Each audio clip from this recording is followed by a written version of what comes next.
welcome you all, and I hope you have done up to chapter number 5. No, all right. 3. Okay, fine. I will be taking care from this. Now, this chapter, which is there in economic survey, talks about the social sector. Now, needless to say, why in economic survey we are talking about the social sector? What is the significance of social infrastructure? I can see a few classes, a few people known, you know that in the classes we have discussed about it also, that, economy has 2 clear objectives. Mere GDP is not good enough. We need to focus on inclusive growth. And inclusive growth rests upon 2 key parameters. Understand this. Inclusive growth simply means there are 2 key parameters. There are a few things which should be given to everyone, irrespective of merit. Like if someone is very lethargic, lazy, fit for nothing, good for nothing, but then even food should be given to them. Then even shelter should be given to them. Then even basic dignity should be given to them. Isn't it? So there are a few things which economy or the country must make sure is given to everyone, irrespective of merit. Here we got food, here we got shelter, here we got some basic dignity, housing, safe drinking water, sanitation, cooking fuel, these kind of things. And then there are a few things which should be based upon merits. Otherwise, how you will appreciate people to work hard? Not everything should be given free. Not everything should be for everyone. But few essential things should be given to everyone. And then there should be enough of attempt to make sure that merit is also strengthened. And that's why, if you could recall, in inclusive growth, we have seen, in general, in classes you read, inclusive growth have 2 clear objectives. To make sure that basic necessities are given and fulfilled to everyone, irrespective of any discrimination. And to make sure that capabilities are being nourished and flourished, and that is possible with health, education, skill development, these kind of things. So a fine balance of that ensures that your economy grows, your country prospers. So, that is possible only when you make a fine balance. In this chapter, the economic survey tries to tell us how government is trying to strike that balance. Now, in the classes we have discussed, and I'm sure you have been told about that, when we talk about inclusive growth, we have one parameter, global parameter, what you call SDG, Sustainable Developmental Goals. As you know, 17 goals are there. And similarly, how we measure it, one of the very highly appreciated document is HDI. So not a surprise, this economic survey considers HDI as a benchmark. And HDI is given by UNDP. UNDP gives, in the classes we've discussed, UNDP gives 3-4 major parameters. HDI, then we have what is called Gender Inequality Index. Another very decorated is Multidimensional Poverty Index, which is well received these days in political corridors. So they have taken hint from 2 of the reports. One is HDI, that where we stand. And second, they have taken hint from that what is the case in Multidimensional Poverty Index. Now, what is the significance? Again, if you see 2020 economic survey has referred to Multidimensional Poverty Index. In mains, there's a complete question on that. That what is this Multidimensional Poverty Index and what is the latest report? I'm not guessing. I'm not saying that this time they will also ask. But this is how, if something is highlighted, and otherwise it has been a while HDI has not been asked. I'm not saying anything. It has been a while HDI has not been asked, so I will be 0% surprised if something of that turns up. So HDI and Multidimensional Poverty Index they have taken to gauge where we are to fulfill the basic necessities of everyone. And second thing, you know what? There is one thing, very ambitious program, again advised by Niti Aayog, recommended by Economic Survey, that is called Aspirational Districts. Aspirational districts are those districts which are not that grown up, but they have chances, they have future, they have prospects, what you call in management, they have prospects. Now we have 117 aspirational districts. So they have also gauged, obviously how you'll come to know that we are doing enough for everyone? By looking into what could be the basic benchmark. So if aspirational districts are doing good, it can be convincingly said that we are doing good, by and large. So this chapter tries to gauge that how much we have improved in ensuring that basic necessities of everyone are fulfilled. Whether we are good, whether we are bad, what else should be needed, etc. Then they also are trying to focus upon what is the status of labor situation in India, whether employment has been created, generated, where we stand, what are the future challenges in employment, and these kind of things. They have also talked about that what are the challenges in terms of health, and what exactly makes good quality of life. Now this is where they are highlighting various major schemes, flagship schemes of each department, each unit for good quality of life. This I think would be important from mains point of view also. That I'll tell you subsequently. One more thing which signifies to us that, in fact, they have highlighted, they have taken a hint from EPFO payrolls, that is increasing. That means more people are getting into formal. Now this is where the linkage is. A lot of debate is going on into old pension scheme versus new pension scheme. In this, if we got this kind of data coming from economic survey that EPFO payroll has increased, something of that might be asked. So they have tried to tell us that how labor is interconnected with what is called betterment of human, there's a term for it called human capital.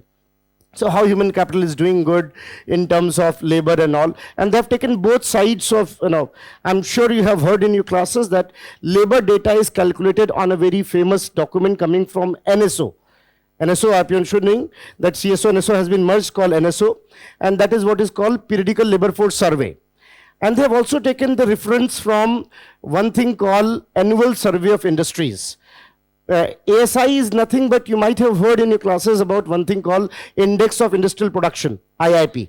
IIP is monthly. If you collect IIP for the entire year, that becomes annual survey.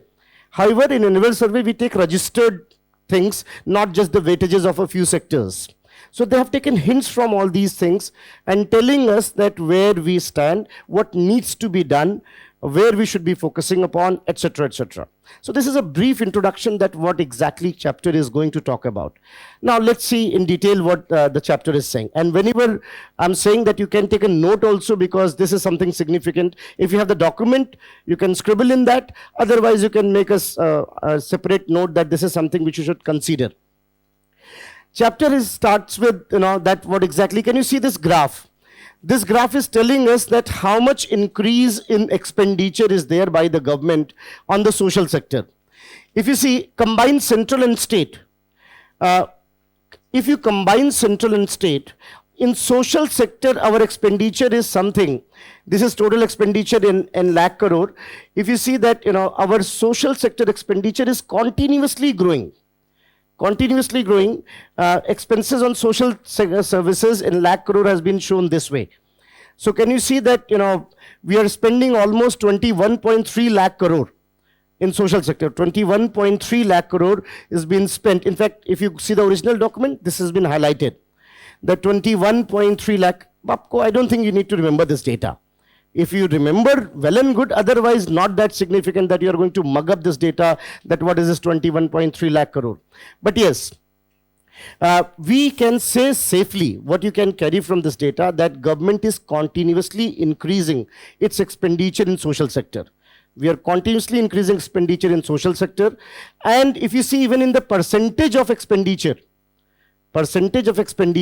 is also increasing. So what you can carry from this key graph which they have given in introduction says that by and large, year after year, both central and state government are spending more in terms of you can say social sector, and social sector consists of all that basic necessities fulfilled, plus health, plus education, plus social security to the elderlies and others. So this is what has been said, that how increased rate of expenditure on health, overall expenditure in social sector has been increased. They have referred one thing that I hope you are aware of, that our HDI ranking is a bit poor this time. From the last year, if you see, last year we were 131, but mind it was in 189 countries. This year it is 132, but in how many countries? 191. This is a catch that you should remember. This is where you may mislead. It's 191, not 189. So if they say 132 upon 189, that will be wrong statement. It's 132 in 191 countries. But across the globe, due to COVID, the HDI report of many countries has gone down. And we are no exception to that. So our life expectancy has gone low. That is something which is bothering. Life expectancy is now 67.2. I'm sure you have read in your routine classes that now the current life expectancy is 67.2, while in earlier report it was 69.7. So can you see the impact of COVID is visible? Because what happens in life expectancy? That at the time of birth, how many years you will live? The increased casualties in COVID has dropped this figure. So our life expectancy is now 67.2. That clearly signifies that we need to work more on health infrastructure. And we are doing it. As you know that in Ayushman Bharat, Swasthya infrastructure, we are working 68,000 crore rupees, and several things have been done. But we need to understand that we are not alone. We are not alone. Many countries has witnessed a downfall in their HDI value. But I'm not saying two wrong things make it right. And so does economic survey. Economic survey is not taking a shield in this, that, as every country is going down and we also went down, so what's wrong into that? We accept that we need to work upon this sector. Even primary school facilities has gone slightly down. I don't know whether they're knowing how HDI is calculated or not. But in the classes, I'm sure you can recall that we have discussed that what is HDI? It consists of three things. One is life expectancy, second is education, third is standards of life. In the education, we got two subheads. One is expected year of school for the kids, and for mature of 25 years, what will be an average of the gone years of school. That is what HDI is. Now listen to me very carefully, this could be important from examination point of view. Our expected year of schools has gone down. From earlier 12.1, it has come to 11.9. Now this data says something that we need to act and work upon this. And that's why I strongly believe, you may see this question even in prelims, that what is PM Shri? PM Shri is a very important school to upgrade our schools. Those who are not knowing, it is one of the most ambitious schemes in education in the recent past, where 14,300 originally, now 14,500. 14,500 government schools will be upgraded. They will be modernized, they will be upgraded, and the total budget is going to be almost close to 28,000 crores. So 28,000 crore is going to be budget. It's close to 28,000. So 28,000 crore will be the budget. Sizable section will come from center. Some will come from state, because you know, schooling and education is in concurrent list. So now what is going to happen, PM Shri is one of the very ambitious schemes to revitalize our primary schooling. And for that, what we are doing is all these schools will be upgraded, modernized, and I would like to bring to a special notice here that in PM Shri, we are also going to make school climate friendly. So water harvesting will be done there. Kids and students will be taught how to be sustainable, how to think of climate-friendly behaviors and these kind of things. So this way, PM Shri, in fact, take a note of it somewhere, and this could be one of the very important things you should remember, that what is PM Shri Yojana and how it's going to work. And whenever they're asking scheme, they ask sometime budgetary allocations, because it's a big expenditure we are going to have in education. It is for government schools. So almost 14,500 schools will be now reshaped with the smart classrooms, with better facilities and such like things. So why we are doing it? Because we have seen in our HDI ranking that we are going down, especially on two parameters, health and education. That's why we are working on these things also. So that has been said here, that how the ranking is and how the value has gone slightly down, that is 0.633. Why I think HDI may be significant even from mains point of view, because I told you it has been a while they have not asked HDI, and there's a lot of debate going on in Amrit Kal that how to be a developed country. The definition of developed comes from two sources, World Bank and HDI. So that makes another thing why HDI could be in the discussion here. Because if any country is having HDI value of, I'm sure you have read it, 0.7002, 0.799, they are called developed. More than that, highly developed. Less than that, that is 0.550 to 0.699 are called developing, and below than that, underdeveloped. We are 0.633, that means we are developing. So this is what HDI ranking is. Gender Inequality Index of India is 122. In fact, that's why United Nations and Women has used a term for it, that there's a hidden epidemic. In the COVID, we got a hidden epidemic that gender empowerment got a hit. And whatever initiatives are taken by various countries, that got a hit because of COVID. So Gender Inequality Index is also, but again, if you see that South Asia, the entire South Asia has got the same tendency. Now, this is something which is significant, that by and large, our multidimensional poor has gone down. I'm sure that you are knowing Multidimensional Poverty Index. Those who are not knowing should at least take a note of it. That Multidimensional Poverty Index is an index given by UNDP, and there's one organization called OPHI, Oxford Poverty and Human Development Initiative. They together give this index, and this index consists of 10 variables. 2 for health, 2 for education, and 6 for other kind of standards of life. For health, we have two things. One is called nutrition, and second is what is the scenario of child mortality rate. For education, we have two things, that is expected year of schooling and school attendance. Another 6 things are cooking fuel is there or not, house is there or not, sanitation is there or not, safe drinking water is there or not, and then we have what is called other assets kind of thing. So that is how we got 10 parameters. In India, we have our own multidimensional poverty index. I hope you're aware of that India, Niti Aayog has its own multidimensional poverty index, but there we have 12, 2 more, and 2 more are, one is antenatal care in health, and in standard of life, bank account.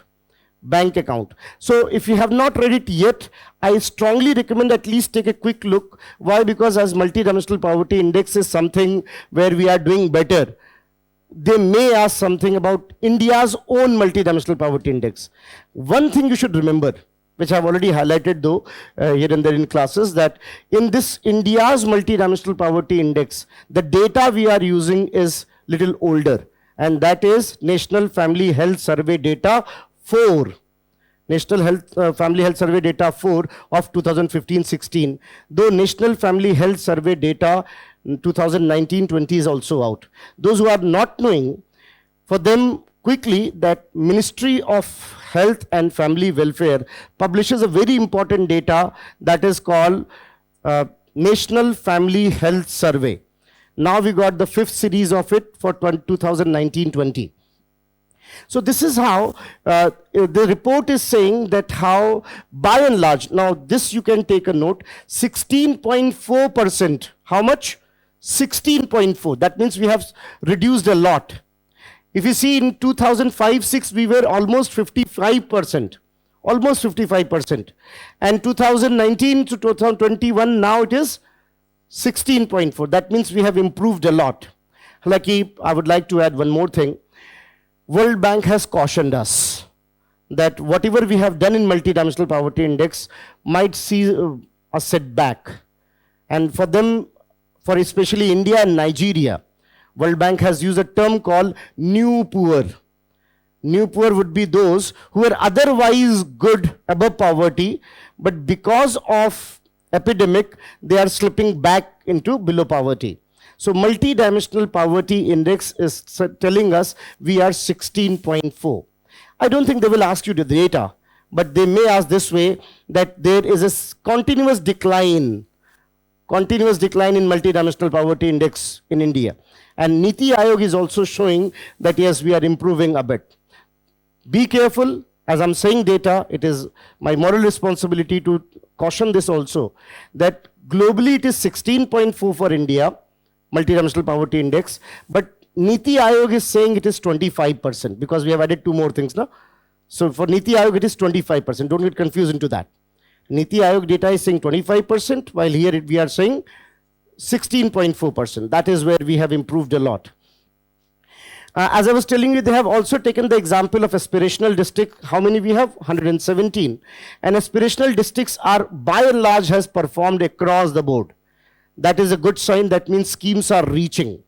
Schemes are reaching to the, because in India, one of the very significant problem with the schemes is that it is not reaching to the beneficiary. So aspirational district programs doing better on every scale is in a way testimonializing that India's overall situation has improved. So we are ensuring that aspirational districts or these districts which have prospects, infrastructure is being developed there, facilities are being made available. That gives us a good sign, especially that how, because if aspirational districts are doing good, that means by and large you can say you have good governance. I hope you're knowing that government is going with this slogan, no? Maximum governance and minimum government. So this proves that we are reaching there. And in aspirational districts, we got one more thing now that is called Mission Utkarsh. Mission Utkarsh is to focus on mission mode on these districts. And we are also going on block level. As you know, in districts, we have blocks. So at block level, we are also having aspirational block programs. So that, let's say, whatever your district is, if your district is aspirational district, maybe overall district is performing good, but a few blocks may not. So we are focusing on those blocks also, that what needs to be done in these. So this is a new development which Niti Aayog has advised. So economic survey has taken a note of it. In mains, aspirational district could be significant. If they're asking prelims, you should be knowing that it was introduced in 2018. Initially it was, because they may ask this way, consider following statement. It was introduced in 2018. Earlier it was 115, now it is 117. So 117 districts are there. Yes, ma'am. Utkarsh 2.0 is there.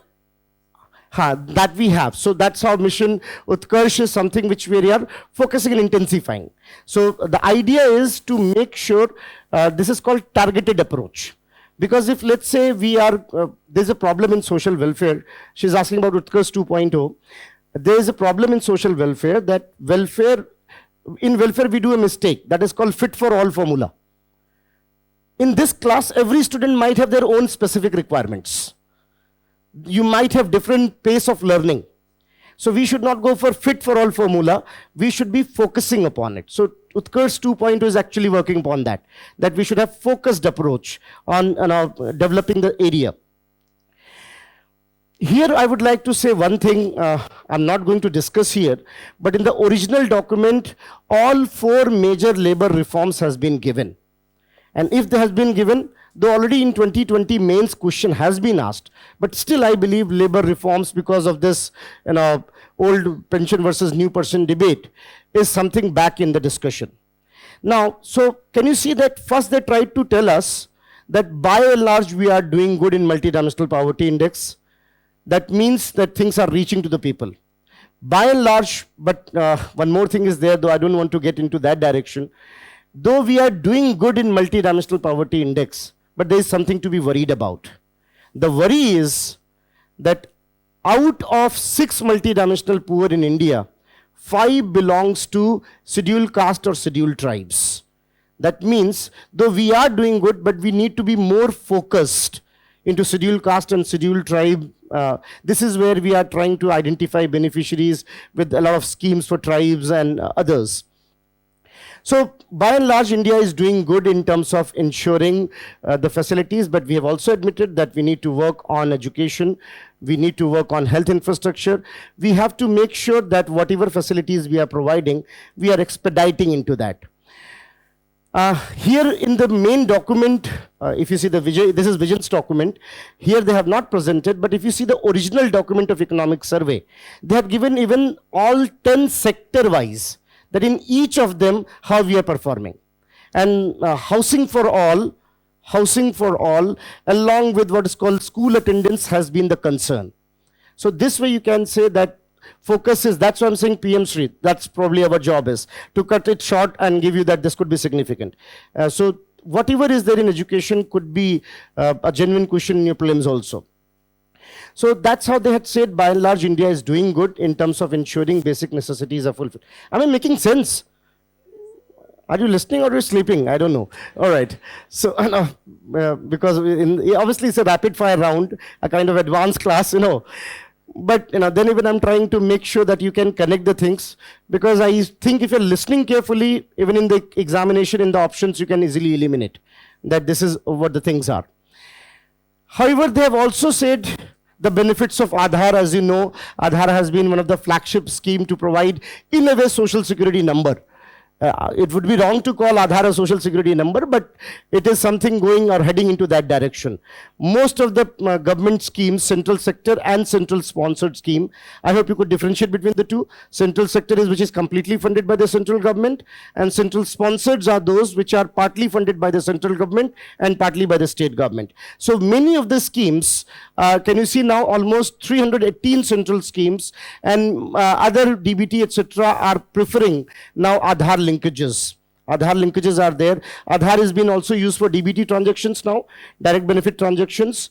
And in one country, one ration card kind of initiative, even PDS has been largely linked with biometric verifications. So this way they had said that how we have Aadhar used in DBT, how, I would like to tell you one thing, that India is working on the financial inclusion also. In case of financial inclusion, the first initiative was taken in 2015. That is called National Mission on Financial Inclusion, in short, Jan Dhan Aadhar Mobile. And from 2019 to 2024, RBI is observing National Strategy for Financial Inclusion. When I say financial inclusion, most of the people do this mistake. Financial inclusion does not mean only ensuring the financial facilities. It says 5-6 things based on Rangarajan Committee report. A, financial literacy should be there, because this is one of the key challenges. Second, availability of the finance or the credit in the agriculture sector, in the left out sectors. Third, it should be cost effective. It should be cost effective as per my requirements. It should not be the case that, you are giving the services which I don't need and the cost is very high. Maybe I'm a farmer, I don't need your visa and these kind of tapping. Even RuPay card will do. But the idea is that it should be catering my requirement. So that's how, when we say financial inclusion, not a surprise, in mains you got a question last year because we were into the national strategy of financial inclusion. Considering this, even maybe you might be aware of that various tech companies, fintech companies, are now invited by, and please, though not concerned here, maybe an additional thing, but you should be aware of that with the help of Indian Post payment banks, we are developing one model. In this model, various fintech companies, let's say you got a startup like this, Razor Pay and that kind of thing, you can approach to Indian Post Payment, and Indian Post Payment will give you a number, and with the help of that you can provide services to various people into the villages, considering their requirement. This is called finculation. You should be aware of this document. Finculation is something you can search, finculation, Indian Post Payment Banks. This is where the government is promoting fintech companies. So this is another way which is going to be further empowering Aadhar for the financial inclusion. Take me very seriously. For next 3 years, financial inclusion is very important topic from mains perspective, because it is a win-win situation. As you know, higher the financial inclusion, higher will the money multiplier, which is our key prospect. And as the banks are going through a bad phase, money multiplication is needed. Liquidity availability is something which is required. So, in fact, that's where the point is. I told you already that data says a lot. Those who are the students can recall, we have talked about Credit Suisse challenge. Even that time, this may come up. Now, finally, it was natural, because the way they were coming up, Dr. Doom's theory was there. That's called Doom loop. So it was very much obvious that this is going to happen. The way they were into what is called short-term bond. So the point is that you may not know the significance of it. In fact, that is the objective of this class. But you can borrow it that this is important from the examination point of view, because something big is interconnected here. So finculation is a very important development. So they may ask something, recently you have heard finculation in the news, what is this? Something like that. You should be aware of that. It is an initiative to ensure that we are reaching to the downtrodden section, those who don't have banks account, insurance, pension, and other kind of things, by developing fintech companies to their tailor-made requirements. Because as a villager, I may have a specific requirement. I need insurance for my cattle. मुझे अपने cattle के लिए insurance चाहिए. So obviously I can't afford the big premium and the big facilities. Give me the basic things with a low cost. So these things are being done. So here again, if you see the main document, a lot of elaboration has been given. We have cut it short. So you can remember this, that how CoWIN, face authentication, PM Kisan Samman Nidhi is another thing. Again, I'm sure you have heard of it. PM Kisan Samman Nidhi is what? Especially for the low and marginal farmers, what we are doing is, when I say marginal farmer, what does it mean? Those who are having less than 1 hectare. When I say small farmer, that is less than 2 hectare. Semi-medium farmer means 2 to 4 hectare, medium farmer means 4 to 10 hectare, and more than 10 hectares are called big farmers.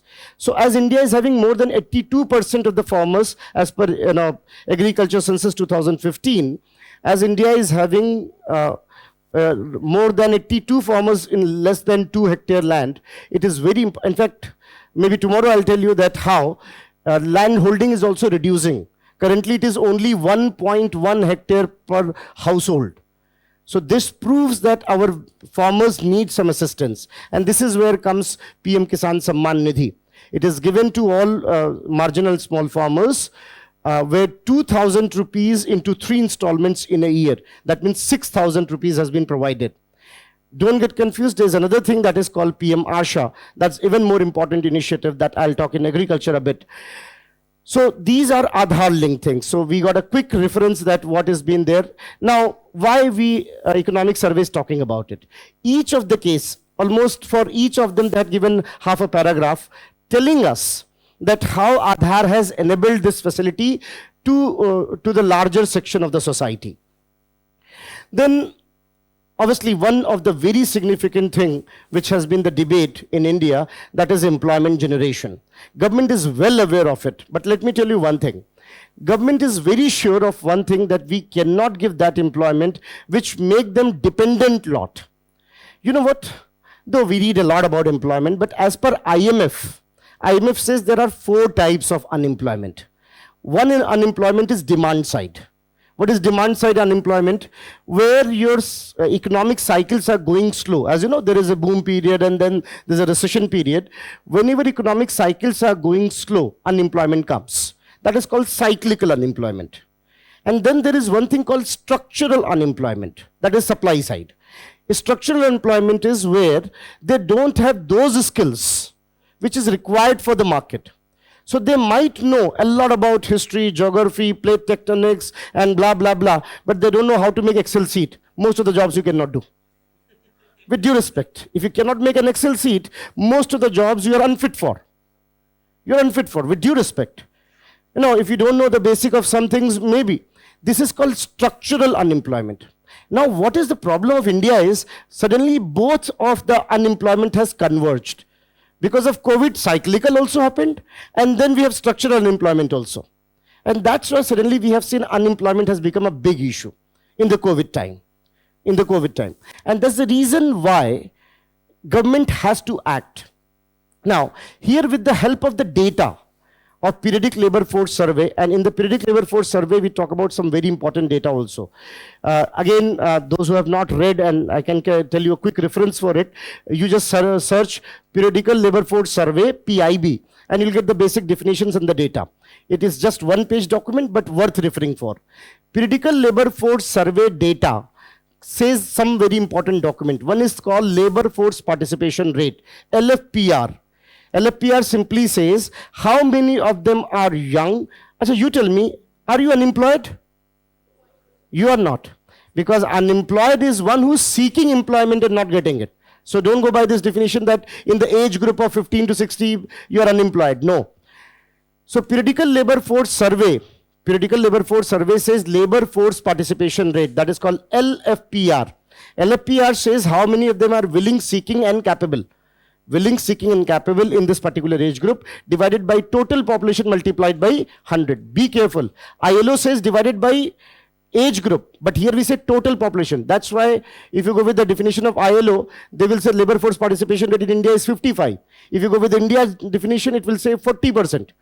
This is where the mismatch is. So you should be aware of this data, that why it happens. And then worker population ratio, unemployment rate, and these things. By and large, on all scales, we have improved. And that too in rural and urban areas, and that too in male and females, because this data tells us employment around males and female, urban and rural. So should we clap, clap, clap? No. Why? Because COVID has already brought us to the bare bottom. This is called base effect in economics. So when already you have not performed well, any improvement is an improvement. So that even economic survey has cautioned that there is an impact of previous data also. So look, that's the honesty of the document, because I told you document is pure academic. It don't have any political element in it.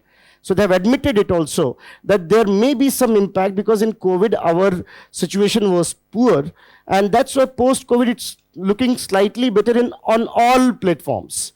Male and female, rural and urban, our overall employment has increased. So that is how they have talked about, and you know this data is something which is provided by, periodical labor force survey data is provided by NSO. So NSO has given us this data, and similarly, if you see that, annual survey data is also highlighting. So if you see that, employment trend on the supply side, where we take the data from, again, MOSPI or NSO gives us the data about annual survey of industries. I have just told you, annual survey of industry is nothing but yearly compilation. It's a long-term data. IIP is monthly, annual survey is yearly, and there is one data coming from Labor Bureau also, that is quarterly. Labor Bureau might have read about CPI, industrial worker, and that calculates. So Labor Bureau provides quarterly data. All the data are showing by and large, if you see here, we got a thing that by and large in all sectors, we have seen that job opportunities has been grown up. However, the maximum we can see is food product industry. The maximum job rise we can see in food product industry. Can you see mains, food processing questions? It's not out of context. Out of context. So food processing is silver lining in India. And that's why you might be knowing that there is an initiative called, I hope you are aware of that food processing is now under PLI quota. It is under PLI. PLI is given to how many sectors? 14 sectors. Production linked incentives are given to 14 sectors. Food processing is one of them. And 10,900 crore rupees allocation has been made for that. Even we have operation like Operation Green, Stop to Total, and then we have even PM Kisan Sampada's fund has also been increased by 4,600 crore rupees. The entire concept is to make sure that employment is being created. So here is the result that proves that almost every sector we have, and can you see here? Always manufacture provides, the biggest employment, and that's why we say manufacture is the backbone of the economy. That's the reason you might have read there's a one thing called Manufacturing Policy of 2011, which is continuously focusing upon increasing employment with the help of manufacturing. So this is how both the data are proving. These graphs has been taken for that A, self-employed, regular wages, casual wages, they all are increasing. So you can say employment wise there's an increase. So there is an increase on the demand side, there's an increase on the supply side. So one thing which is very interesting, that in India self-employed has increased. Year after year we can say there is a rise in self-employed. So this data is also signifying that self-employment is increasing, which is definitely a genuine replacement. If you really want to create employment, don't seek the jobs. It has been said now, create the jobs. So self-employment is increasing in India. Even as I told you that EPFO payroll has increased, that clearly increased, that formalization of employment has happened. So what you need to remember then in this entire 3-4 things. A, what is this Critical Labor Force Survey and the basic definition that you should be aware of, that what are the basic definitions that you read in routine classes. You need to know what is Annual Survey of Industries are saying, and by and large employment in India has gone up in terms of supply, also has gone up in terms of you can say demand also. If demand side employment is increasing, that means now actual genuine employment is being created. So this proves that how self-employed has increased, salaries, salaried, and formalization of employment is taking place. Formalization of employment simply means that more and more people are getting registered with pension officers. I hope you are knowing this OPS versus NPS debate. What is this old pension versus scheme? And if more and more people are getting registered for pensions, it makes old pension schemes even more dangerous. Because in old pension scheme, as you know that the exchequer on the government will be very high. Those who are not knowing, I would say at least few things you should remember. There is one thing called old pension scheme that was all there for the government of central and state governments. Those were central and state government employees. For them, we had a scheme called OPS. So what was in OPS? That whatever your last salary was, 50% of that will be given as your pension. So whatever last salary you receive, 50% of that will be given as pension. That was old pension scheme. However, in 1998, year was 1998, a committee was made called Dave Committee. Dave Committee was given the task that pensions are for government people only. What about informal sector? Please understand the rationale why I'm saying that this question might be asked. Dave Committee was given this task to identify what we can do for informal sector. Formal sector, though, they have pensions. Dave Committee recommended one thing, said that anyone can get registered with the pension department, right? Whatever their salary is, 10% they will provide, some amount government will provide, and this way a fund is created. So let's say this month, my salary is 10%, I will provide, some amount will be provided by government, and this combination of fund will be managed by a third fund manager. And that fund manager will invest into various options, government securities, stock market, and so, and will create some more profit from that. Even government can take loan directly. You might have read in your fiscal deficit financing that government take direct loan from this also. So government can loan from this, and over the year, whatever amount is accumulated in your account, 60% of that will be given at the time of retirement. It will not be taxed, and rest of the amount will be given as pension and will be taxed. So it created a sustainable situation. Government liked this project, though it was initially for informal sector, but then government 2004 said it will be for everyone. Whosoever want can go for it.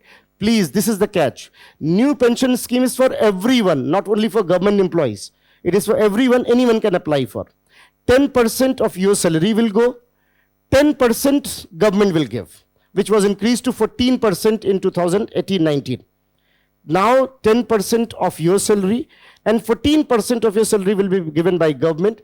This will be managed by one agency called PFRDA, and PFRDA, whatever fund is managed, whatever the returns are, that will be given 60% at the time of retirement without any tax, and rest 40% will be taxed and will be given as annual installments. That's how you get your monthly pension. The idea was good.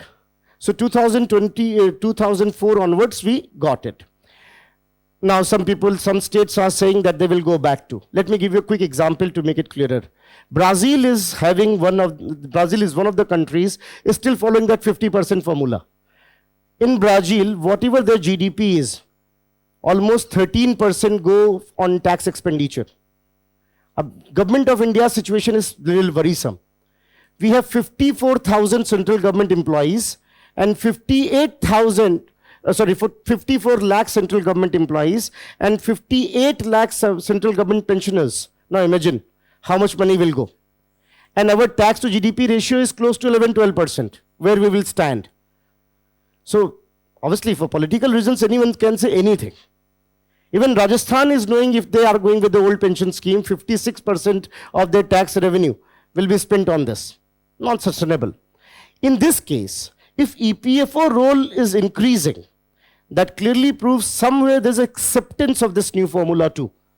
And it is something which is benefiting, and people want to have those kind of, and the way committee recommendation was later on used even in Atal pension scheme. The same thing happens there also. Some amount you give, some amount government give, and that's how the time of retirement you get the amount. So this is how we got this idea, and here clearly it has been found that India's employment is on the surge, both on the demand side and supply side. Both documents are proving it. Even periodical labor force survey is saying we are doing good in both the parameters, that is rural and urban and male and female. And even supply side is saying that more and more jobs are being created, and the maximum job creation is in food processing industry. I hope I'm making sense, because again, I know, ऐसा तो नहीं कि direct listening की वजह से थोड़ी दिक्कत हो रही हो. All right, because I understand कि, look, if you're listening carefully, job is done. और इतनी आदत तो डालनी पड़ेगी अब, है ना? You're going for examination, 2 घंटे तो focused रहना पड़ेगा. If you cannot stay focused for 2 hours, something you will miss in the examination. So look, so this way we got this idea of, but here comes the point which I think could be significant for mains perspective. But I think they may ask it in paper 1. Paper 1. While talking about employment, economic survey has given us an advice. And the advice is, you know what? I often say jokingly in the class, those who are from the class, they can recall, there's one economist called Samuelson. Samuelson often used to say, ye acha mazak hai boss, this is a joke. If someone marry the maid, GDP will go down. Because if the lady is working as maid, it will be calculated in GDP, and if she is wife, this will be household chores are not calculated. So if someone marries the maid, GDP will go down.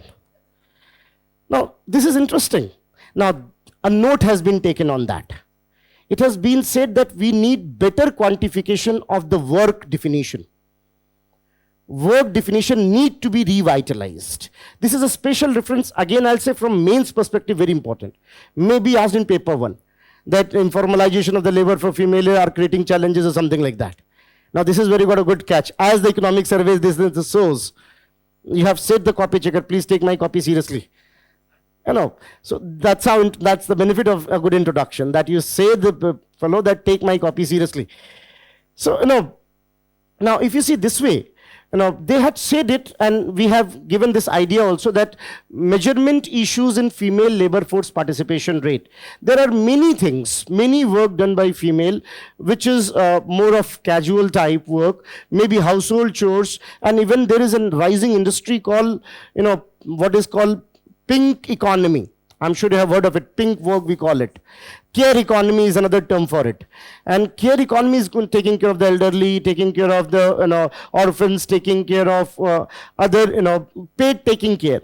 All these kind of things has to be now inserted in your work definition.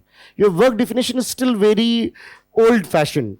So personally, I love this box, in the economic survey, though here we have cut it short, but in the original document, it runs almost half a page, which says that why we need to change our measurement. Here we have highlighted, you can take the note of it. The survey thus recommends for a wholesale measurement of work and improved quantification through redesigned surveys. We need better mechanism to identify the female work participation. There are many works they are doing, which is as good as work, which we are calculating in males but not in females. Irony of the fact is, the same work done by male is calculated, the same work done by female is not calculated because of our conventional ways of surveying. So economic survey has given, now these kind of things they ask in mains. Because again, if you have not read the document, if you have the logic, you can say that.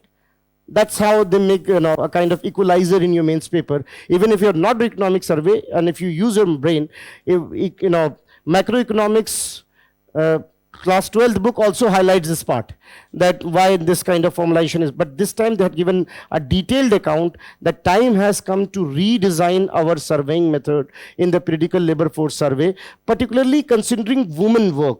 Various women work are not considered here as a paid work. So that's how we got this thing. In fact, they have also taken a note of self-help group. Now, I don't know how they will ask. I don't know how they will ask, but I don't think UPSC will be this indifferent that ILAB has passed away and nothing is asked from self-help group. This was reflected even in the economic survey. That is the stature of ILAB.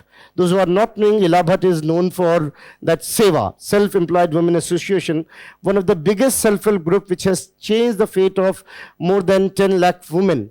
In fact, those who are from Gujarat might be knowing that how we got various SEWA centers also. In fact, those who are from Kerala might be knowing Kutumbushri. There are many such examples of self-help groups, clearly indicating that in India we have almost 1.2 lakh self-help group, and 88% of them are female-led. 88% of them clearly indicates that how self-help group is in a way developing the story of gender empowerment. So economic survey is talking about that self-help groups are also contributing a lot, and we should try to focus that how these self-help groups could be further strengthened. How they could be further strengthened. The concept of self-help group, if you see, in India, is almost similar timeline is there, almost parallel to what was done in Bangladesh by Muhammad Yunus. When Muhammad Yunus made the Grameen Bank, I'm sure you are aware of Muhammad Yunus, the very important development. Muhammad Yunus Grameen Bank, almost the same time in India we got SEWA. So SEWA was introduced in 1972. Economic survey is taking a note. Again, I'll say ये PT के लिए बहुत important हो सकता है, क्योंकि when SEWA was started, and they may not ask directly ILAB, but you should be aware of that how it is, and it was a very important development which was there. And NABARD also provides what is called bank link program. Bank link program to SEWA, where these are to these self-help groups, they can also take loan from with the help of NABARD through RRBs and other centers. We have our rural cooperatives, we have urban cooperatives, we have RRBs. They provide loan to these self-help groups. That is called self-help group bank linking program. In fact, not a surprise when if this SEWA has completed 50 years, the question has been, so it's very natural that, SEWA, and again, the death of ILAB has raised this concern that self-help group should be. A few statistics given by Economic Survey. As I've just told you, 1.2 crore self-help groups are there in India, and 88% of them are female. Even in males, this could be useful when you are talking about something in related to self-help group. So this is how we got role of self-help group in women empowerment. We have talked about it.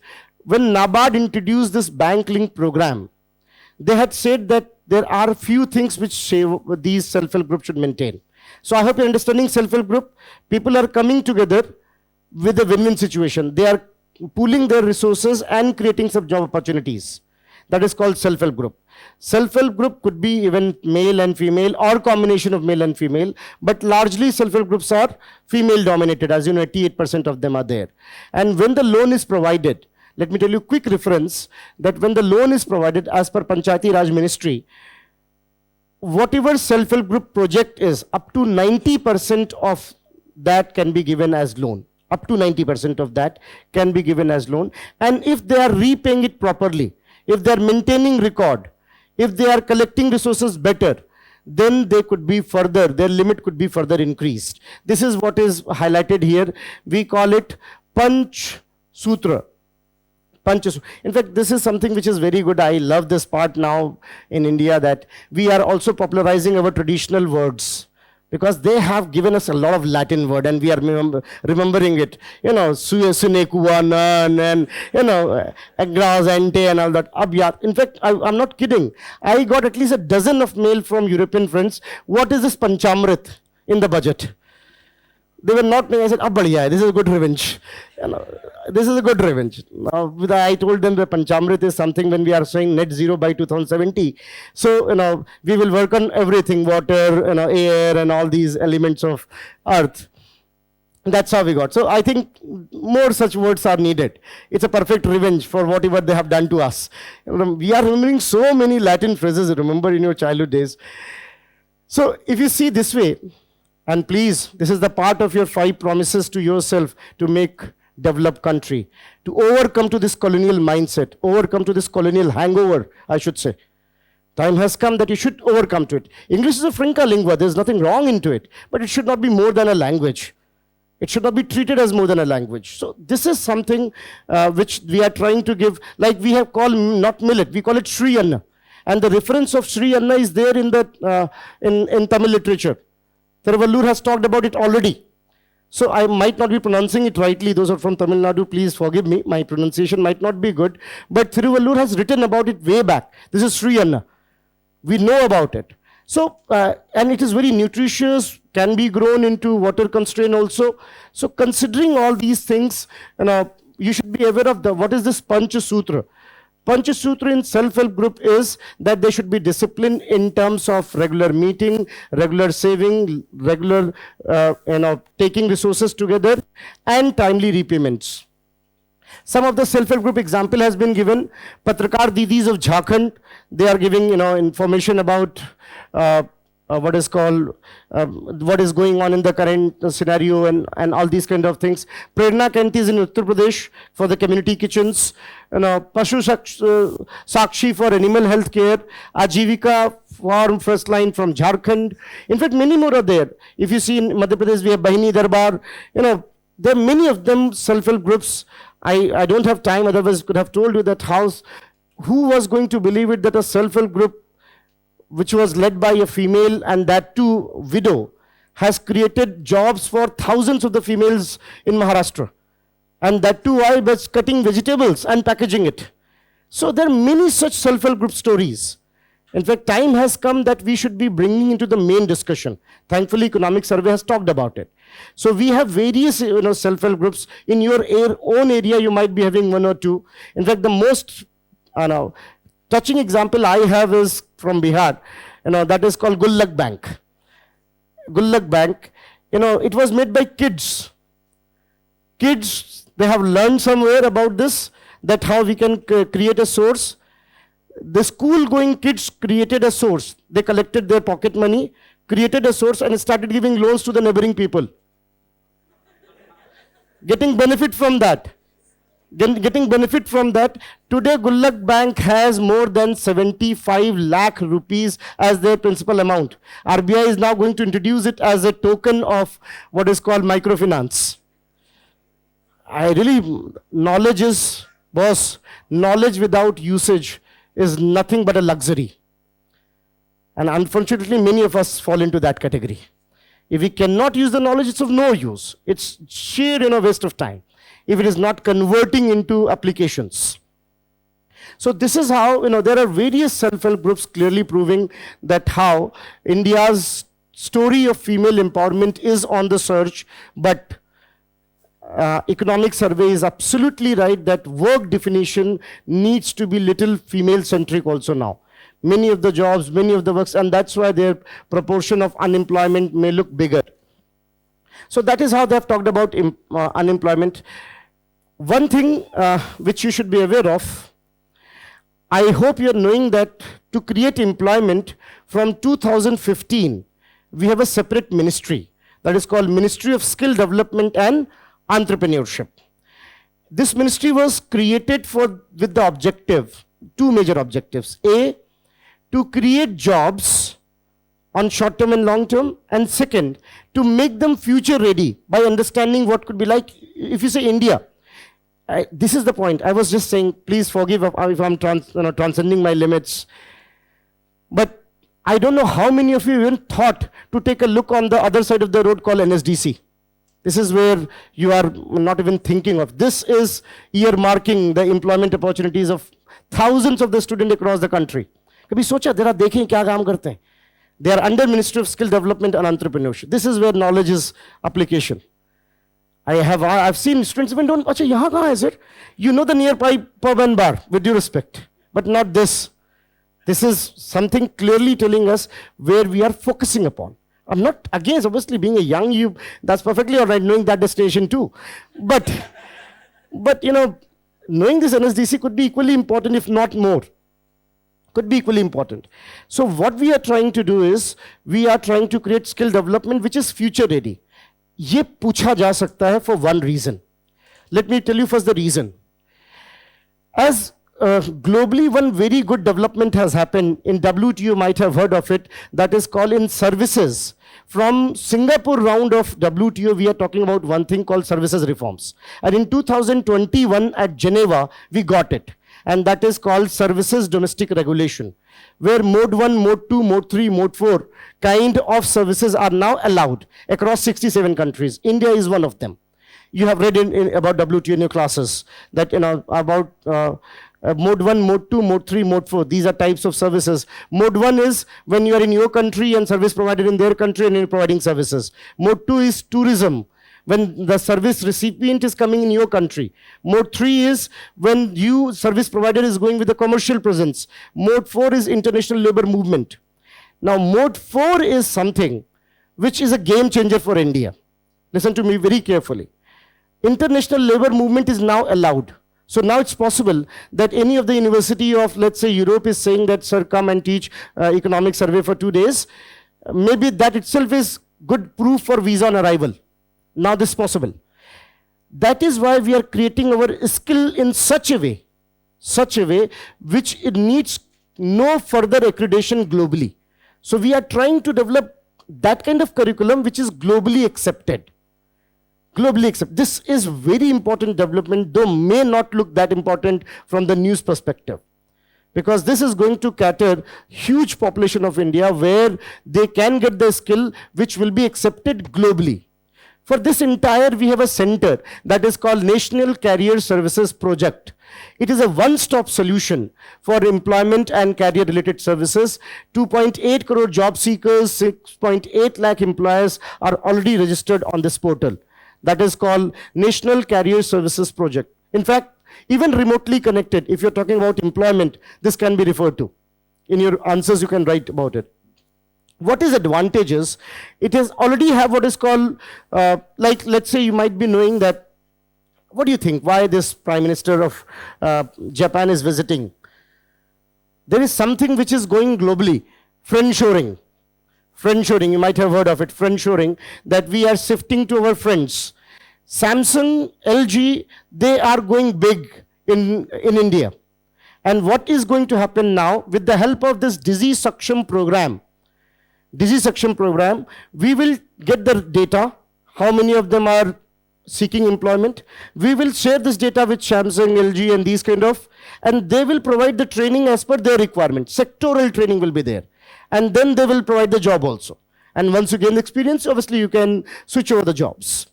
This is something which is possible with Disease Saksham program, which we are focusing upon tailor-made skills. Now, here is the catch which we have added now. That is called International Job Module.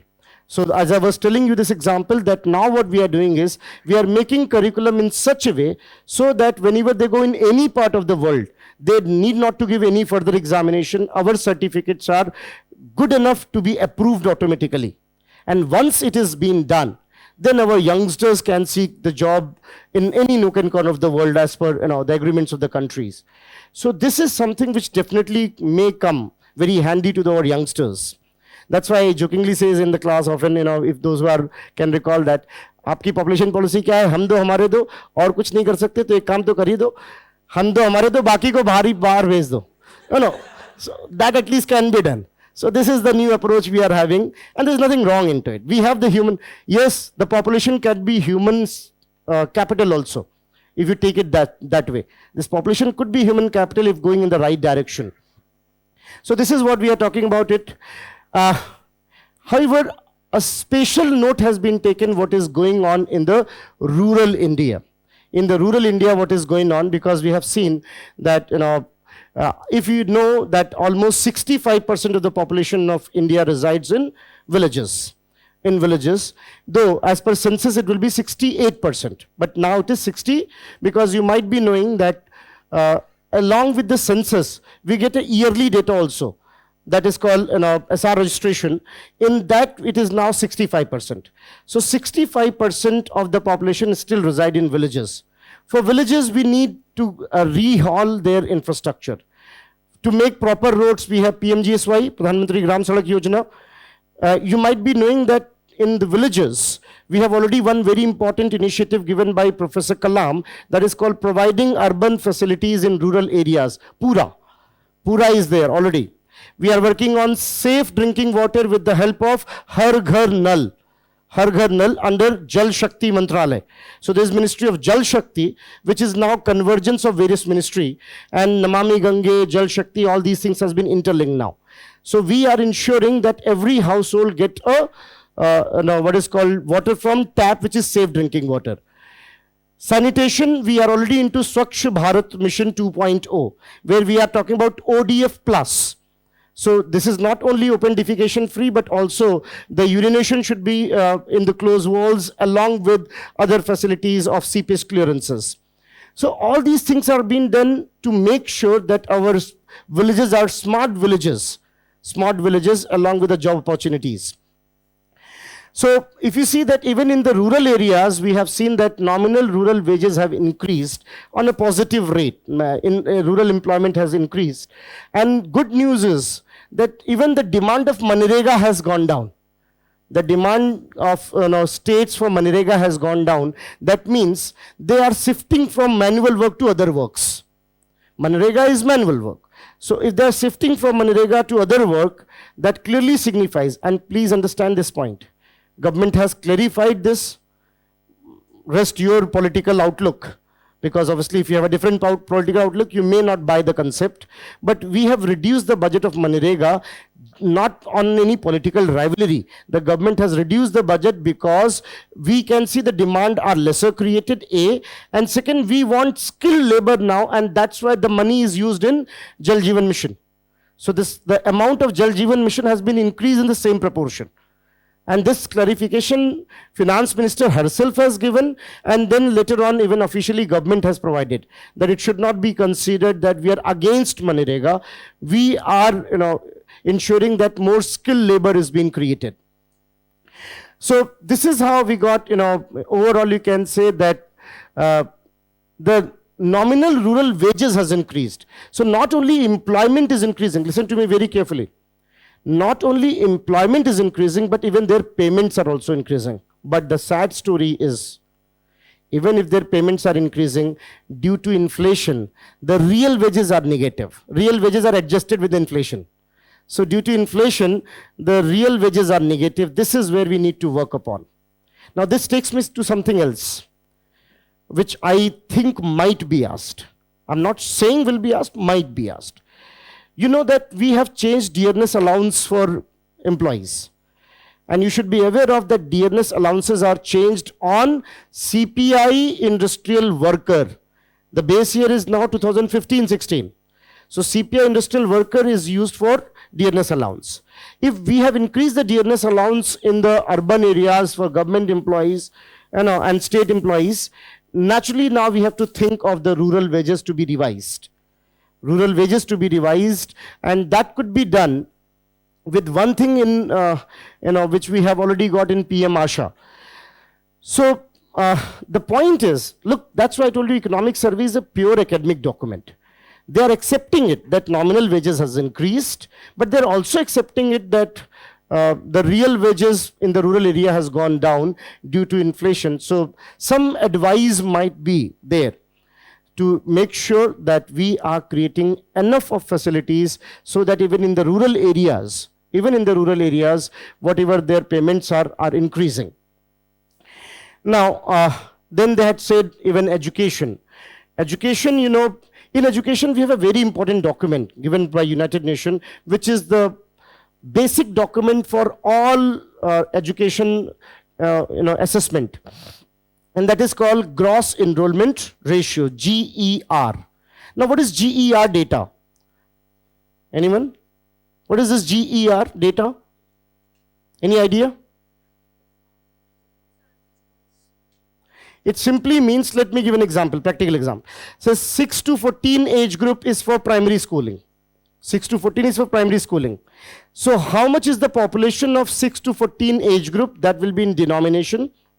How much is the students in primary school? That will be on the upper side. So if you see that it will be a student enrolled in primary classes divided by population of 6 to 14 multiplied by 100. Now the data could be even more than 100.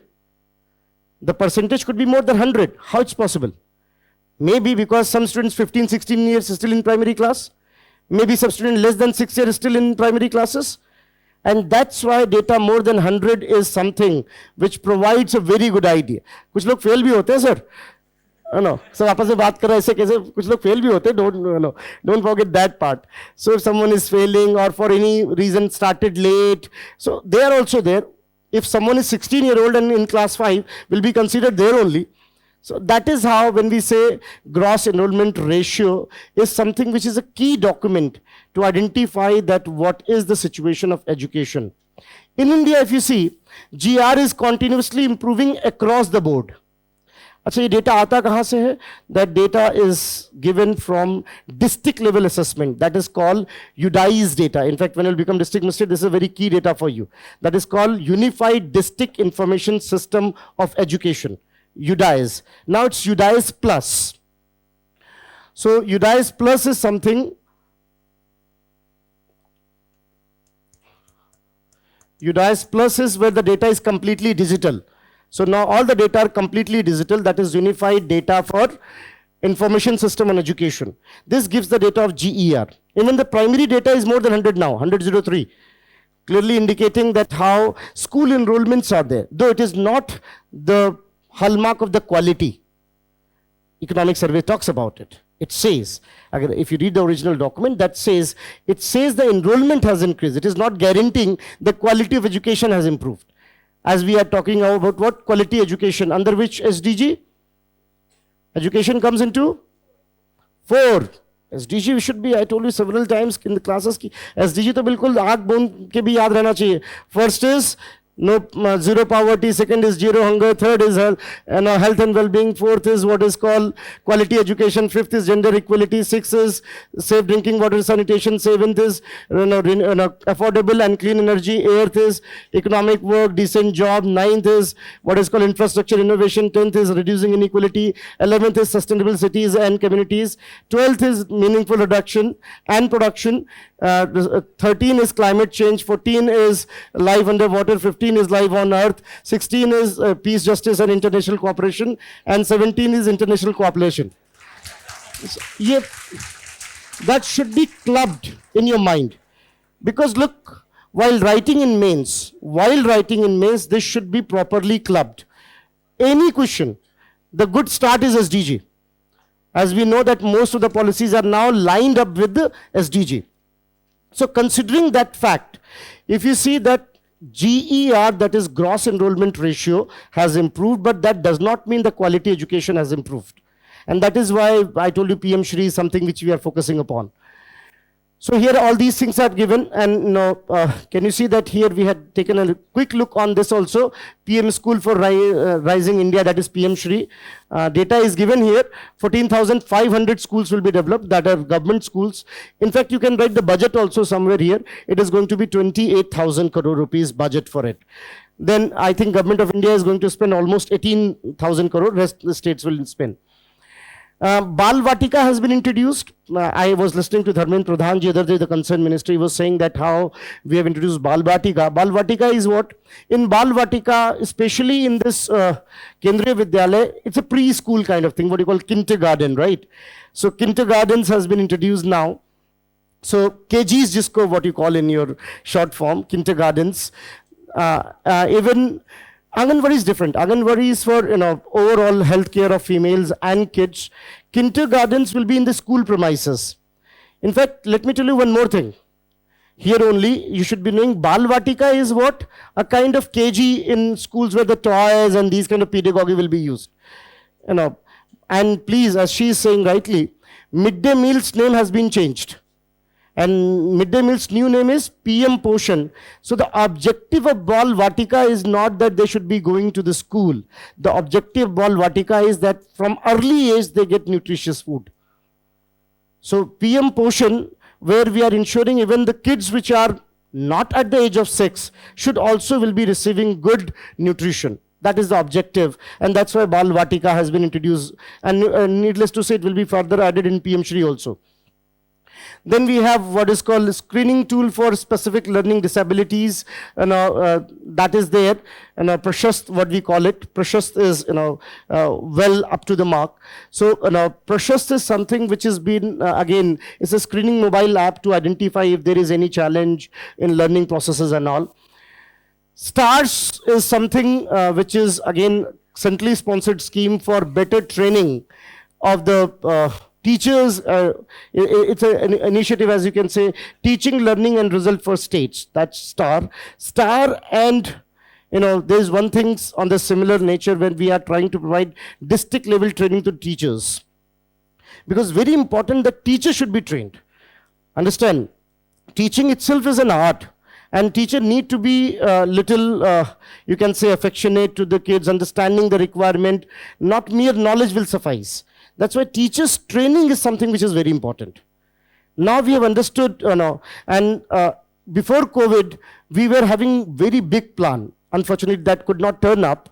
The plan was that at district level, primary teachers will be trained. We were going to call it NISTHA. NISTHA, it was going to be one of the very important programs, but then COVID got ahead, and then NISTHA is now digital. This is called, now we are in NISTHA 2.0.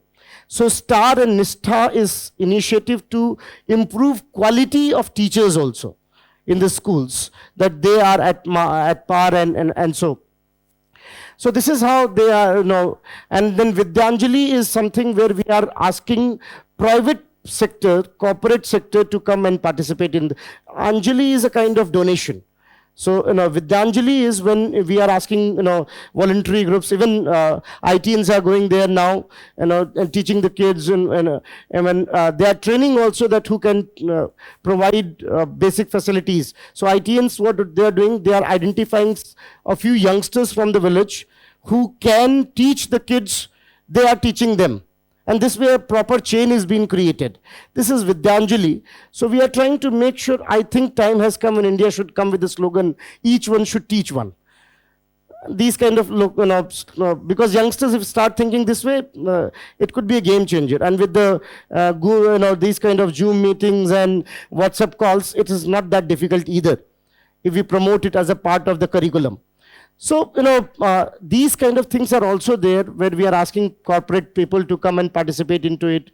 We are asking, the volunteers, the student groups to come and participate into it. Higher education is also, if you see, by and large, number of medical colleges have increased. I don't know whether they will or not, because it might be a bit technical, but I'm sure you're aware of that recently Minister concerned has requested big medical premises also to develop medical colleges. Because obviously these big hospitals, they have already almost required raw, you can say, infrastructure. Maybe a couple of more rooms and laboratories will suffice. So we are requesting them, and 10 of them have shown interest, including the big one that is, in Bombay, Nanavati or something is the name. So Nanavati Hospital or something. Many of them are now coming forward. They are saying that yes, we can do that, because we need our medical students requirement. And the way things has happened in the Ukraine, remember that how our kids were fighting to come back. That clearly proves that probably medical education is expensive in India. Back home, our doctors patient ratio is also not good. Abhijit Banerjee, you might be knowing, a Nobel laureate, wrote a paper on it from Jodhpur. He did this study and found this very surprising, that our hospitals are overcrowded and understaffed. He used the term overcrowded and understaffed. In fact, unfortunately, in medical sciences, we have a very surprising contrast. Either they're MBBS or they're quacks. That's the problem. And quacks are huge in number in India. You cannot deny their existence. Quacks, you understand? Jhola chap doctor, what we call. So, so there are, MBBS, and then there were, more than 70% of the cases do not require expertise of MBBS caliber. Something of the quasi nature of 1 or 2 years should be developed, so that they can serve in the village area also. It should be something kind quasi MBBS kind of thing, something lesser than MBBS, but giving basic of MBBS, maybe not good for operations and these kind of things, but can take care of OPD cases. Otherwise, this problem will continue, that they will go and ask, medical store fellow ki iske liye dawa de dijiye and all these kind of things. That is leading another problem in India called antibiotic resistance, which is another challenge we are facing now. So considering all these things, it is important that we need more medical colleges. Government is taking very seriously this, and we are going to increase further colleges. It has been already increased, if you see, almost doubled in the last 7-8 years. Almost doubled. But this still is not good enough. We have to further work upon it. In fact, universities have increased, IITs and IIMs are increasing. That is another good thing. Now, if you see that GER, as I told you, has increased even in higher level, and quality research, because India need to work upon more innovation. The good news is that India has jumped into innovation index. Anyone which is the current rank of innovation index, India's position? It's 40 now, 40. So now India has marched on in India Innovation Index, International Innovation Index, what is called Global Innovation Index. We are at 40th position now, 40. This positioning clearly signifies one thing. This positioning tells us that India has the scope for innovation. And innovation is something which is the key driver for any economy. Do you know what is the economy of US? Do you know what is the economy of UK? Most of them are thriving on what? Innovations only. That is called copyrights, IPRs. So they are largely on IPRs. Their economy is IPR based. India is now focusing upon this IPR, and we have the room for it. India has the room for IPR. So good news is that quality research has improved. In fact, anyone from IT might be knowing, let me give a practical example to make it clear that why it has happening and what were the challenge. If government is allocating the money to IIT or IIMs or any research institute, that would not be good enough. Because how government can give? How much? Maybe 100 crore? Maybe 150 crore? That's not good enough. So what we are saying is raise your funds. Take loan, and the loan will be almost interest free. Almost very less subsidized rate of interest. Take loan from various sources and use it to create your IPR. Commercialize that IPR. Like, let me give you a practical example. CSIR has commercialized now many of the medicines. You might be knowing one center in Lucknow, CDRI, Central Drug Research Institute, has recently got patent. So there are various such things. So now when we have increased the fund, they can raise fund from the market, take loan, create IPR, get commercialized and earn from there. So this is what IITs and big institutes are now doing. And this agency is called Higher Education Funding Agency, led by Canara Bank. So Canara Bank is funding this. It's called HEFA, Higher Education Funding Agency. So now IITs are not seeking government's budget, which is very meager. They can take loan, they can raise their own debentures in the market, and with the help of these debentures, they raise fund. So this way we got, I hope you're understanding debentures, a kind of loan taken by the private players. So that's how we got when we say in education also how we are doing, and Ministry of Skill Development Enterprise, I've already told you that how it was there, and Skill India is. Now here we had given some example, Pradhan Mantri Kaushal Vikas Yojana, I hope you're knowing in budget, we got now Pradhan Mantri Kaushal Vikas Yojana 4.0. Now 4.0 is operational from this year's budget. So 3.0 is completed. For skill development, we are working into this. Then Jan Shikshan Sansthan scheme is there to provide particularly in tribal areas. Tribal areas, in fact, Ekla Vidyalaya has been increased in tribal areas. And National Apprenticeship Promotion is for vocational training. Craftsman training scheme is again, because India's textile sector has very promising prospects if we are working on that. So craftsman training scheme is also, there is a short-term scheme by the Ministry of Skill Development. And then, making India a skill capital of the world, this is our objective as per Ministry of Skill Development and Entrepreneurship. I think these are the routine schemes, so not that significant, but yes, you should take care of at least Pradhan Mantri Kaushal Vikas Yojana 4.0. That is something which is there now. And Sankalp is something which is ending in this year, 2023, with the help of World Bank. There are three major schemes, Pradhan Mantri Kaushal Vikas Yojana, Sankalp and Strive. Strive is also with the help of World Bank, that is ending this year.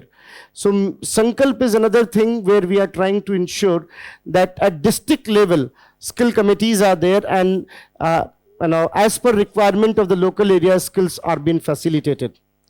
I hope it is not bombardment. Is it?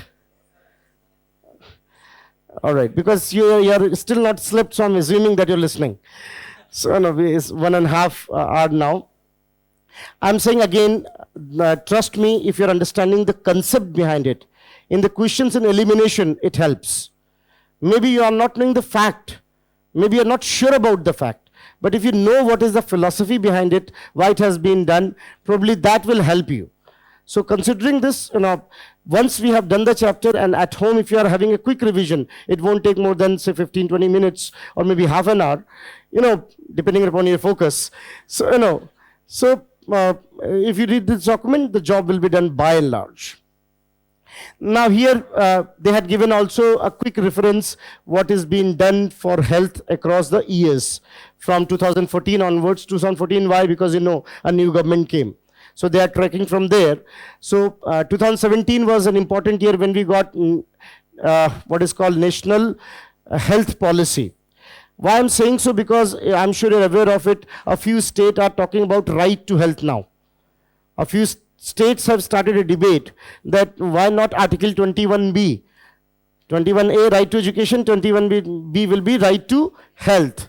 So National Health Policy 2017 does not talk about right to health, but says accessible health to all.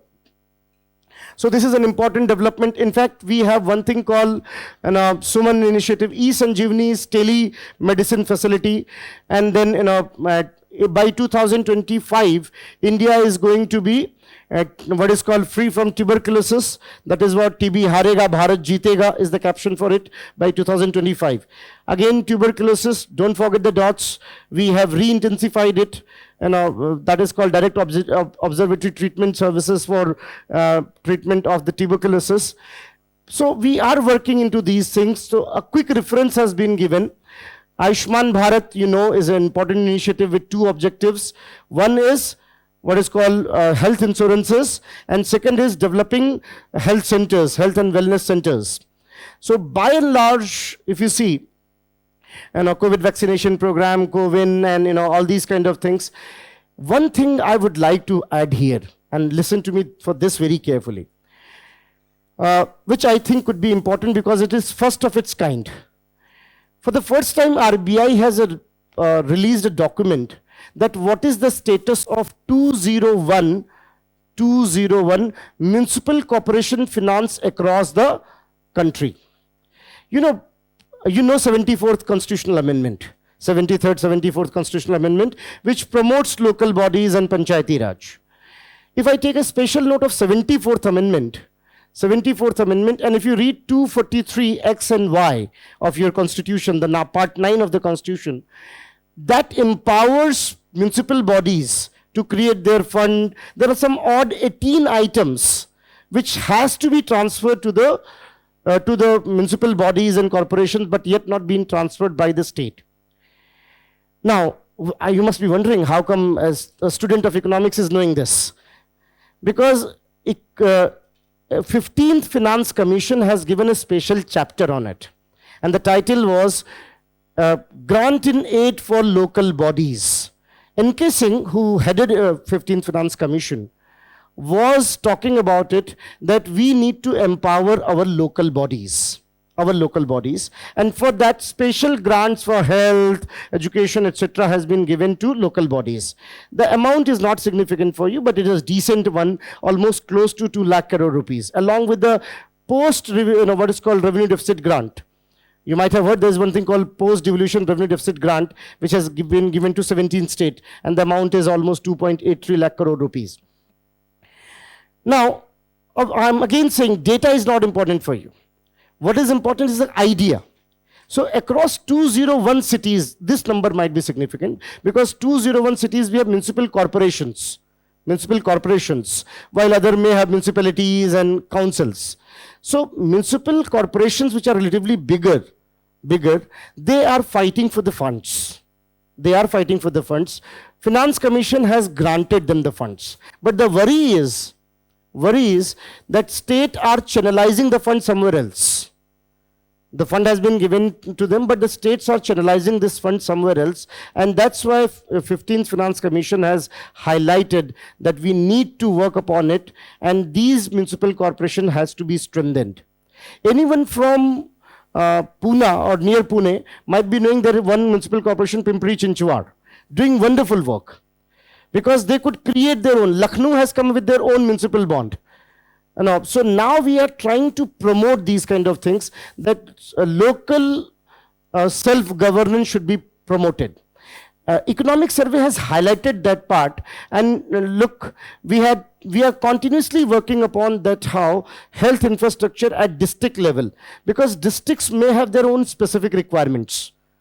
Each of the district might have there could be epidemics into particular area. There could be outbreak of certain disease at frequent intervals. So for all that, like if you're knowing, anyone from Gorakhpur might be knowing that Gorakhpur Municipal Corporation has now developed a special fund for Japanese encephalitis. That was needed because the entire Sivalik range suffers with this disease. So that would be possible only when you're funding these municipal corporations. They should be empowered instead of they looking at the state, ki saab paisa de do, hame hospital banana hai. So, and if you are a political man, it's a way to bypass the state government to reach directly. So there are no free lunches on this earth. So it may be a way to bypass directly going to the local bodies through the Finance Commission instead of going via state. That's why states are opposing it also. But then even as per your 74th Amendment, at least those items should be handed over to them. Considering this, you should be taking a note of it, that how we are continuously working upon development of municipal corporation and local bodies for health infrastructure from 2021 as per the 15th Finance Commission report.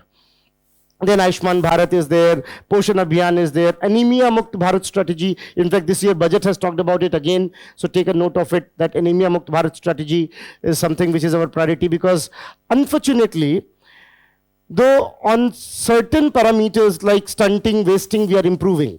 India's situation in stunting and wasting is improving. Stunting is that situation where your height as per your age is not at par.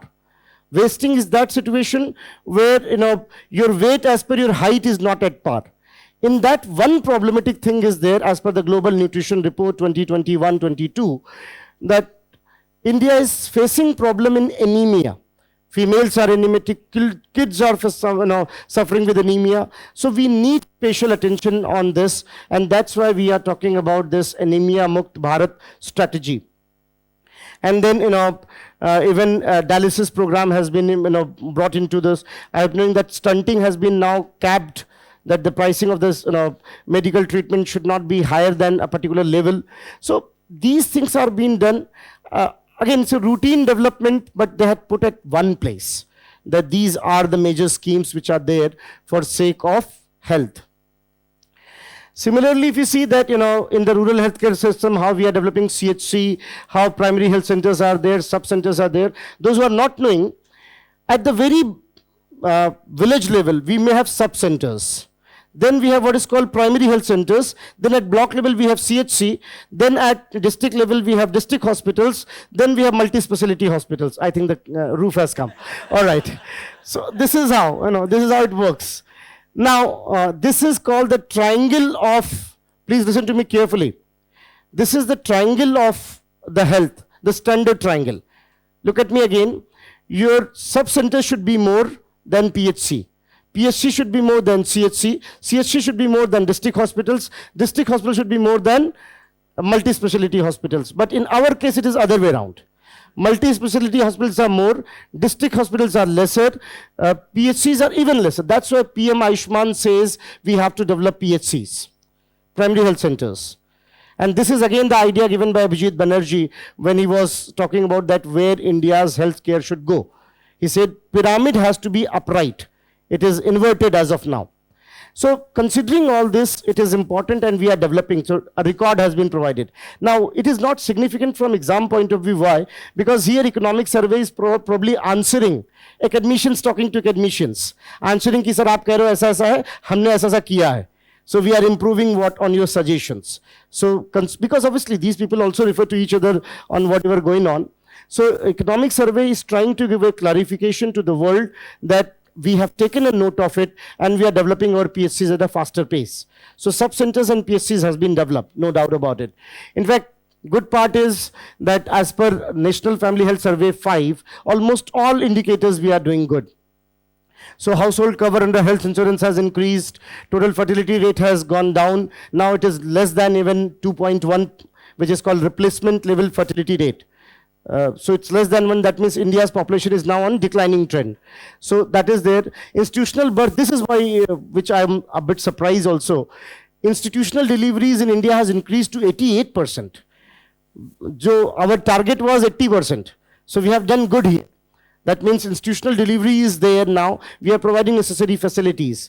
Neonatal mortality rate has gone down. Infant mortality rate. Neonatal mortality rate is for first 4 weeks. Infant mortality rate is for 1 year. Children under 5 years, that has also gone, stunting, wasting and all.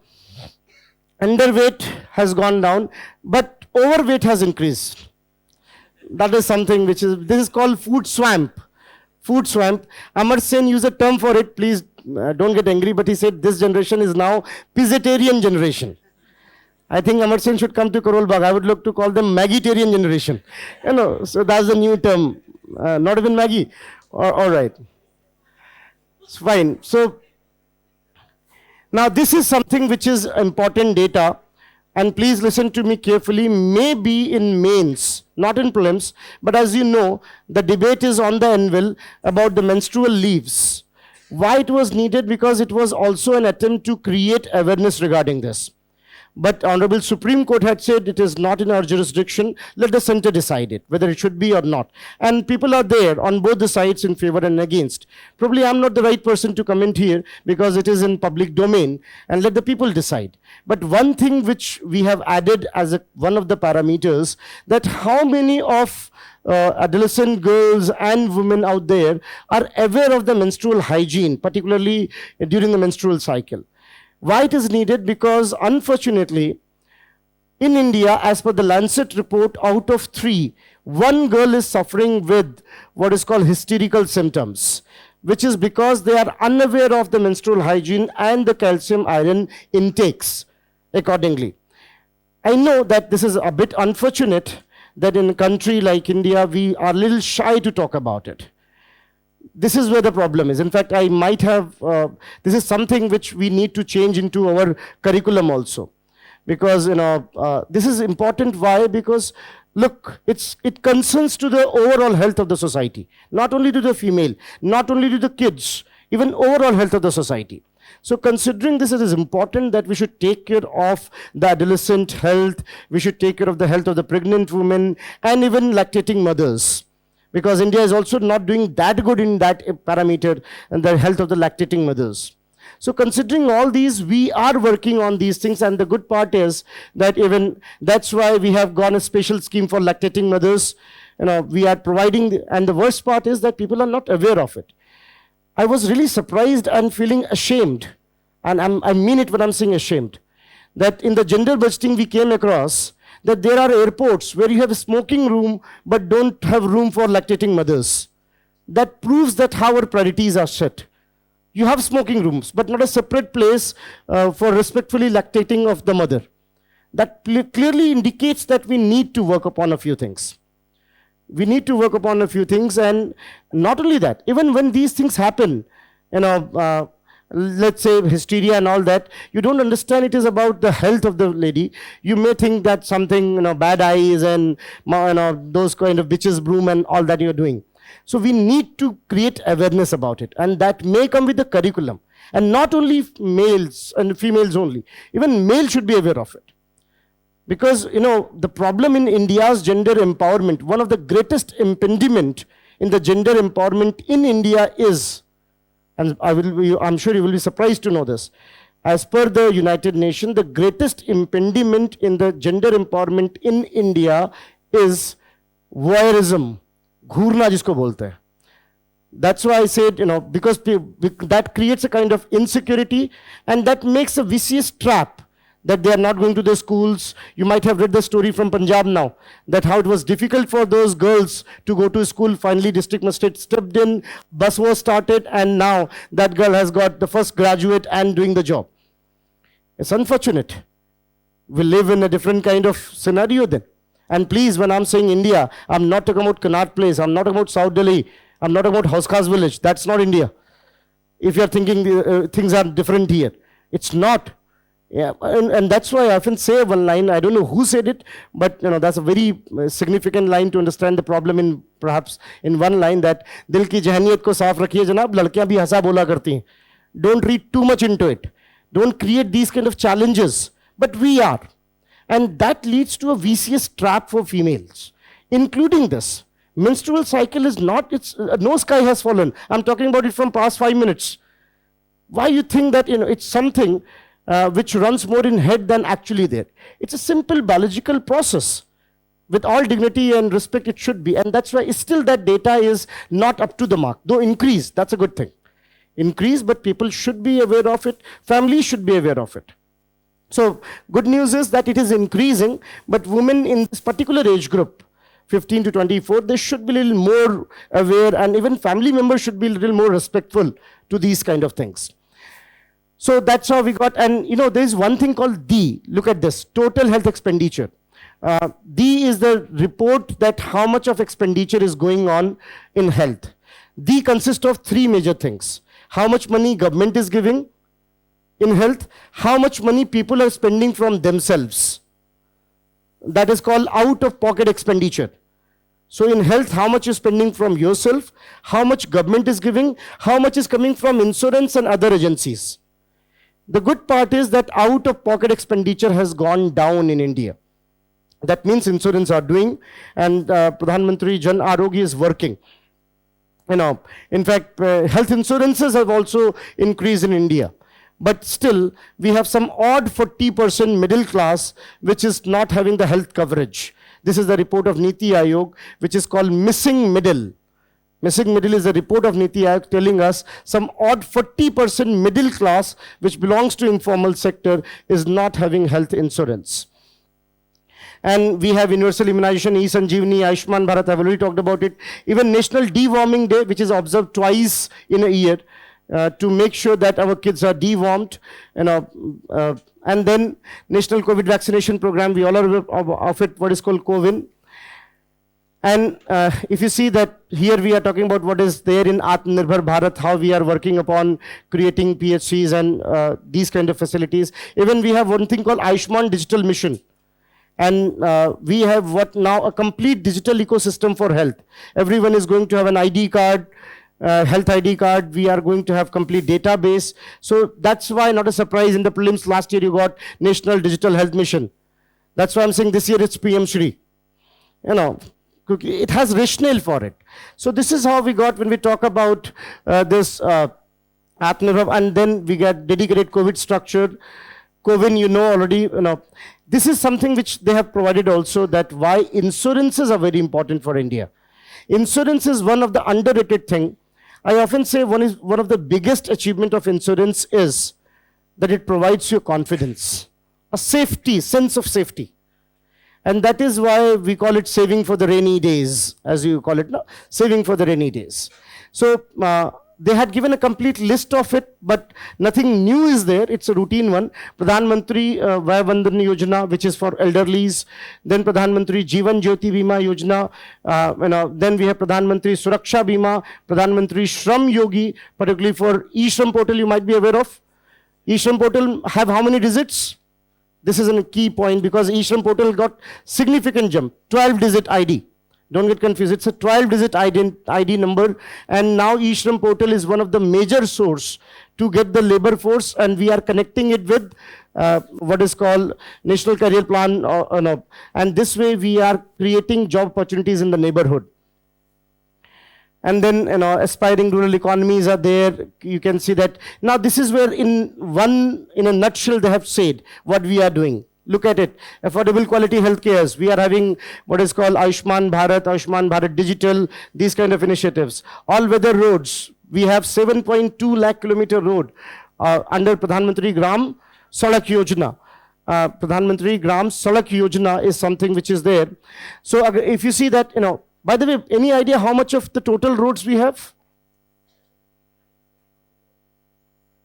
I really wish 70 lakh. We are closer, 63 lakh. 63 lakh kilometer is the road network of India. And USA 67 lakh. So we are now second largest in a way. But we are making each day 38 kilometer. That's why I'm saying each day, to give an emphasis, not every day. Each day we are making 38 kilometers. So we are a serious contender now.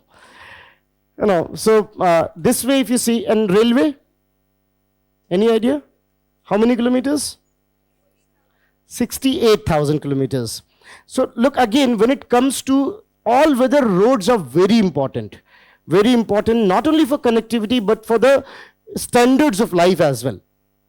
So that is what we are doing. Then equipped schools are there, as you said, that PM Shri is social security. We have what is called various insurance programs. Then Manrega is there for livelihood security. We have clean cooking oil as per LPG under Pradhan Mantri Ujjwala, as you know, where cooking fuel has been given. We are in 2.0 of it.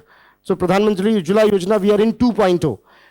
Then we have what is called Deen Dayal Upadhyay Gramin Kaushal Yojana, that is village skill development, where we are training the skill in the rural areas. Sanitation and drinking program, as I told you, Jal Jeevan mission is there. Har Ghar Nal is something which is a submission into this. And then we have Saubhagya. Please understand this another thing, which I think is an important development here. Saubhagya, you might have read here and there in your infrastructure, that in energy, India has a serious concern. The concern is that our grid is common. Even subsidized electricity and commercial electricity goes on the same grid. Same grid. And that's why Saubhagya is now a separate feeder for village section. And this way we are ensuring that 24/7 village supply is there for, across the 6.4 lakh villages. I'm not going too much, obviously it's a routine discussion, in terms of energy, and energy is a key driver. That's why in National Infrastructure Pipeline, which is a project of 111 lakh crore rupees for next 5 years, 24% will go in energy reforms. Highest budgetary allocation is in the energy reforms. So this way we are ensuring that electricity is there, and obviously Pradhan Mantri Awas Yojana Gramin, Pradhan Mantri Awas Yojana Sahari, that is housing for all, we are creating houses for them. So 2.1 crore houses. This is a routine thing, but I think this snapshot could be useful for mains examination. In mains, it may be various initiatives taken, or maybe one or two of them could be asked, whatever. Like this year, they have already asked about road and railway has been oh no, I have seen there's a pattern that 1 year energy, 1 year railway, 1 year port, that kind of thing they are following. And then here, what has been done for rural areas, as I told you, Deen Dayal Antyodaya Yojana, if you're not knowing that there's a very ambitious scheme called NRLM for the rural livelihood. NRLM, where we are providing rural livelihood with the skill development and paidful work. So that is, NRLM is now named as Ajivika or Deen Dayal Upadhyay NRLM. So that is there. Then Manrega is there. Then Gramin Kaushal, I've already talked about, is more than 13 lakh candidate has been registered there. Pradhan Mantri Awas Yojana, Jal Jeevan Mission. So all that has been briefed here, what we have just seen. So that's how we got when we talk about how the schemes are. At least name you should remember, and what exactly they are focusing upon. As UPSC, probably they are not interested that whether you are knowing the data or you can mug it up. Again, this is one of the biggest misunderstanding we have. I request you to do this homework. Don't trust me. Go at home and see that how many database question has been asked in the last 2, 3, 4 years. You'll be surprised to know that you had you were having a wrong impression that they ask a lot of data. What we want, even digital mission, we have not asked the data. We have asked whether you're knowing the concept or not. It's for whom? That time it was for adults. But now we are further increasing it. Even youngsters also can get it now. So this is how we got, these schemes.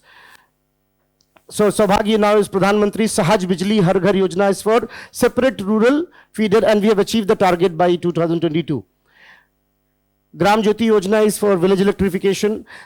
This is something which I think could be significant, because one scheme is there called Swamitwa. Swamitwa is what? Swamitwa full form is survey of villages and mapping with improvised technologies in the village areas. Because you might be knowing in your syllabus, we have one thing called land reforms. For land reforms, one key objective is land digitalization. If we got digitalization of the land, that exactly how much of land is there, then probably we can use AI, etc. to identify if there is a bogus land distribution. So Swamitwa is a very important initiative towards land digitalization. And there is another initiative, ISRO, and one center is there, ISRO Mahallobis Center we call it, that is providing us satellite-based imagery of crops. This is part of your e-agriculture. That's why syllabus, they have highlighted all these things.